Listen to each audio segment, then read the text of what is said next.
India news में। चलिए आपको ले चलते हैं इस वक्त की सबसे बड़ी खबर की ओर। वेलकम टू समय इंडिया न्यूज।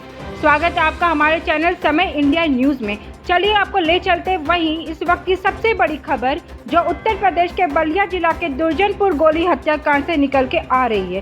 कांग्रेस की महामहिम प्रियंका गांधी के आदेशानुसार कांग्रेस के प्रदेश कार्यकारिणी और जिला कार्यकारिणी के लोग मुलाकात करने पहुंचे पीड़ित परिवार से और वर्तमान प्रदेश के सरकार से आर्थिक और सरकारी नौकरी सहित जिस कोटे को लेकर यह बवाल हुआ साफ तौर पर पीड़ित को आवंटित कर दिया जाए और भाजपा सरकार पर आरोप लगाते हुए बोले कि 120B की धारा लगाना चाहिए अस्थायी विधायक पर और बोले भाजपा सरकार भ्रष्टाचार की सरकार है। कांग्रेस के संयोजक CB मिश्रा सदस्य उत्तर प्रदेश कांग्रेस कमेटी रहे।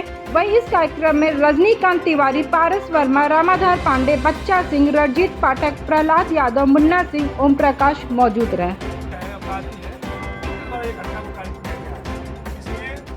देश में शांति व्यवस्था बनाए रखने के लिए क्षेत्र में लोगों के मन में भय है उसको निकालने के लिए विधायक के ऊपर कड़ी से कड़ी कार्रवाई होनी चाहिए। और ये विधायक ये पहली बार नहीं, उत्तर प्रदेश में चाहे वो महिलाओं के साथ बलात्कार का मामला हो, चाहे उत्तर प्रदेश में किसी भी तरह की आपराधिक गतिविधियाँ घटित होती हो, वह जातिवादी मानसिकता से और समाज में विद्वेष फैलाने वाला बयानबाजी करते हैं। इसलिए हमारी मांग है कि इन अपराधियों पर सख्त सख्त कार्रवाई तो हो ही, साथ ही साथ इस विधायक को भी भारतीय जनता पार्टी जवाब दे कि क्या उसको पार्टी में रखेगी या निकालेगी। हाँ, हमारी मांग है कि ये परिवार की चूँकि इनकी 6 बच्चे हैं और 8 बच्चे हैं, इनके 6 लड़के 2 लड़कियां हैं।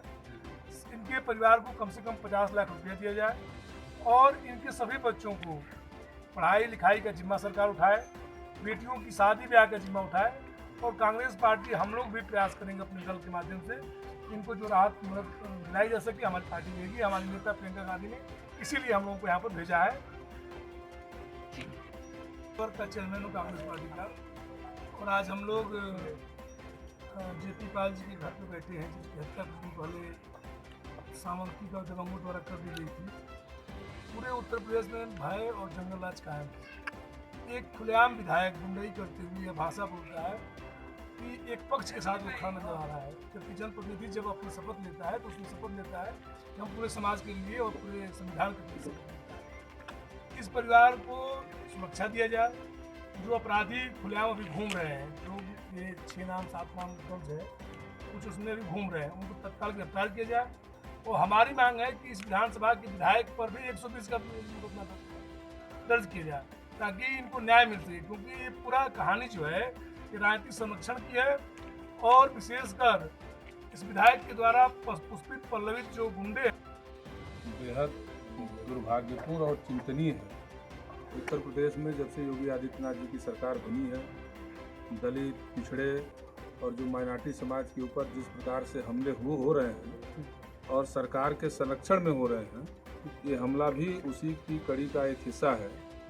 जब एक बार प्रशासन ने कोटे की दुकान को की बोली को स्थगित किया और फिर दोबारा जब किया गया तो ये बहुत दुर्भाग्यपूर्ण है कि जब हजारों लोग जहां जुट रहे हों, जहां बाहर से गुंडे बुलाए जा रहे हों, जहां पे इस प्रकार के दबाव के आधार पर फैसला कराने की बात हो, वहां सिर्फ 12 सिपाही को लगा करके और एक तरह से सरकारी संरक्षण में जो ये घटना हुई है, ये सरकारी संरक्षण में हुआ है, उत्तर प्रदेश के योगी आदित्यनाथ के इशारे पर हुआ है। और सबसे बड़ा दुखद विषय है कि जो अपराधी है, जो पकड़ा गया, उसे पुलिस और प्रशासन के लोग भगाने का काम कर रहे हैं, ऐसा आरोप यहाँ लोगों ने लगाया है और ऐसा समाज के बीच चर्चा का विषय है। निश्चित रूप से कांग्रेस पार्टी पहले दिन से ही इस घटना को, हमारे स्थानीय संगठन ने, जो बलिया का संगठन है, वो पीड़ित परिवार के साथ खड़ा है। हमारी नेता आदरणीय प्रियंका गांधी जी, प्रदेश अध्यक्ष अजय लल्लू जी पूरी तौर पर पीड़ित परिवार के साथ खड़े हैं। आज हम सब लोग यहाँ आए हैं, हमारे पिछड़े वर्ग के चेयरमैन मनोज यादव जी हैं, हमारे राम कुमार पाल जी हैं, ये सब लोग, हम लोग पूरी तौर पर प्रियंका जी का संदेश लेकर के आए हैं। किसी भी कीमत पर इस परिवार को न्याय दिलाने की जिम्मेदारी, इस परिवार को न्याय मिले, इस बात को लेकर कांग्रेस पार्टी जरूरत पड़ेगी तो सड़क से सदन तक इस बात को उठाएगी और संघर्ष करेगी। हमारी नेता ने इस बात को उठाया भी। उत्तर प्रदेश के अंदर मुख्यमंत्री के इशारे पर जिस प्रकार से घटनाएं हो रही हैं, जिस प्रकार से दलित पिछड़ा समाज, अल्पसंख्यक समाज अपने को डरा हुआ महसूस कर रहा है, निश्चित रूप से उत्तर प्रदेश में जो मुख्यमंत्री दावा करते हैं सुशासन का और राम राज्य का, वो दावे की पोल खोलती है। ये दुर्जनपुर की घटना उत्तर प्रदेश के कानून व्यवस्था पर सवाल है, उत्तर प्रदेश के प्रशासनिक व्यवस्था पर सवाल है। और ये मैं तो ये कहूँगा कि ये एसडीएम, सीओ और बीडीओ के निलंबन की बात नहीं है। इस विषय पर उत्तर प्रदेश की सरकार को इस्तीफा देना चाहिए और जो इसमें जिम्मेदार राजनीतिक लोग हैं उनके खिलाफ भी 120B का मुकदमा लगाना चाहिए। इसलिए कि इस पूरी घटना में आप देखिए राजनीतिक तौर पर भी एक अपराधी को संरक्षण देने की बात हो रही है। राजनीतिक तौर पर एक जो दबा समाज है, जो पिछड़ा समाज है, जिसके घर हत्या हुई है, जो पीड़ित वर्ग है, उसको दबाने का प्रयास हो रहा है। तो हम सब की ये मांग है कि ऐसे राजनीतिक लोगों के खिलाफ भी कड़ी कार्रवाई होनी चाहिए, 120B का मुकदमा कायम होना चाहिए और कांग्रेस पार्टी इसको लेकर के, इस विषय को लेकर के उठाने का काम करेगी। अर्पित करते हैं।